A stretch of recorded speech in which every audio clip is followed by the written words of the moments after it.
জ্যোতির্বিদ্যার ক্ষেত্রে 1973 সালে নোবেল পুরস্কার পাওয়া দুজন বিজ্ঞানী, এই দুজন বিজ্ঞানী মহাবিশ্বের সৃষ্টির ব্যাপারে বর্ণনা দেন আর এটার নাম দেন বিগ ব্যাং। তারা বলেন শুরুতে এই পৃথিবী ছিল প্রাথমিক নেবুলা, তারপর বিগ ব্যাং হলো দ্বিতীয় বিচ্যুতির মাধ্যমে সৃষ্টি হলো গ্যালাক্সি, তারা, নক্ষত্র, সূর্য, চাঁদ এবং এই পৃথিবী। এটাকে নাম দিলেন বিগ ব্যাং। পবিত্র কোরআন 1400 বছর আগে এক বাক্যে তা বলে দিয়েছে। সূরা আম্বিয়া অধ্যায় 21 আয়াত 30। বক্তব্যের শুরুতে আয়াতটা আমি বলেছি, বলা হয়েছে আওয়ালাম ইয়ারাল্লাযীনা কাফারু, অবিশ্বাসীরা কি দেখে না আন্নাস সামাওয়াতি ওয়াল আরদা কানাত রাতকা ফাতাকনাহুমা, যে আকাশমণ্ডলী এবং পৃথিবী একত্রে ছিল, অতঃপর উভয়কে পৃথক করলাম। কোরআনের এই আয়াত বিগ ব্যাং সম্পর্কে বলছে এক বাক্যে 1400 বছর আগে, যা বিজ্ঞান সম্প্রতি আবিষ্কার করেছে, হয়তো 30 বছর আগে, 35 বছর আগে।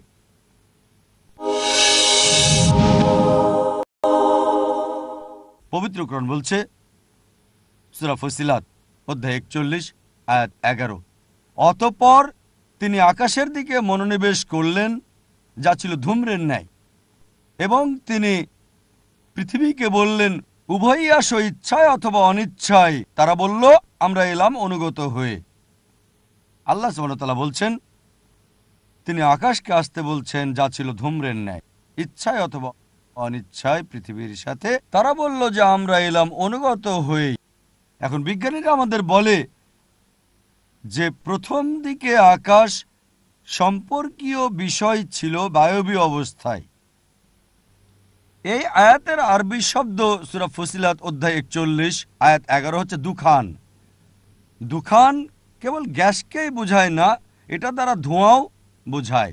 আর এখন বিজ্ঞানীরা বলে যে ধোঁয়া হলো বেশি কাছাকাছি গ্যাসের চেয়ে, কারণ সেই সময় খুব গরম ছিল।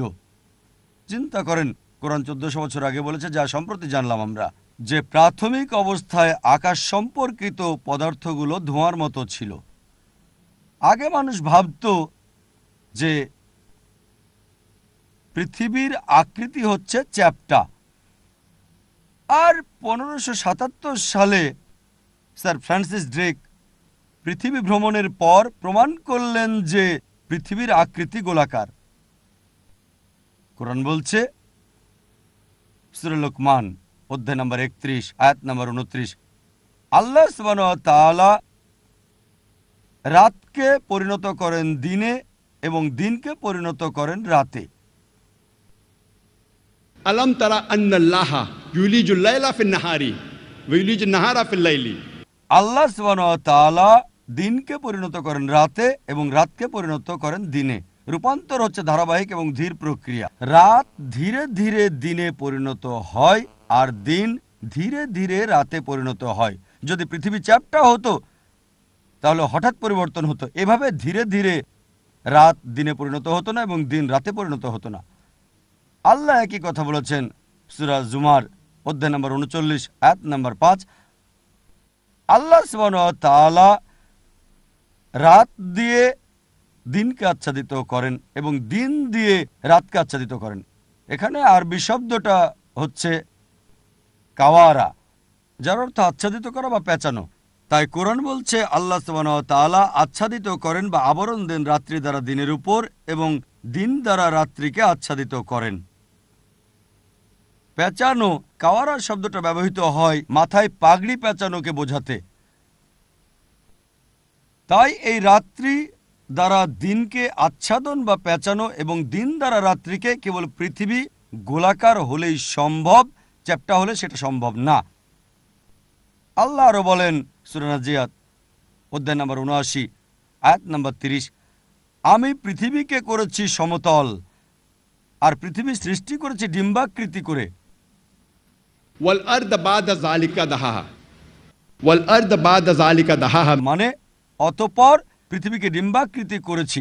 দাহাহা শব্দের একটা অর্থ সম্প্রসারণ, আরেকটা অর্থ দাহাহা শব্দের এটা এসেছে আরবি মূল শব্দ দুইয়া থেকে, যার অর্থ ডিম। আমরা জানি আমাদের এই পৃথিবী পুরোপুরি বলের মতো গোলাকার না, এর আকৃতি হচ্ছে ডিম্বাকৃতি, মেরু থেকে কিছুটা চ্যাপ্টা আর কেন্দ্র থেকে স্ফীত।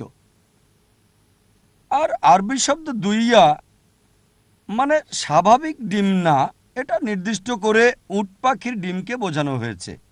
আর আমরা যদি উট পাখির ডিমের আকৃতি দেখি, এর আকৃতি হচ্ছে ভূগোলকের ন্যায়। চিন্তা করেন, পবিত্র কোরআন 1400 বছর আগে বলেছে যে পৃথিবীর আকৃতি হচ্ছে ডিম্বাকৃতি। এটা শুধু একথাই বলেনি, নির্দিষ্ট করে বলছে উট পাখির ডিমের মতো।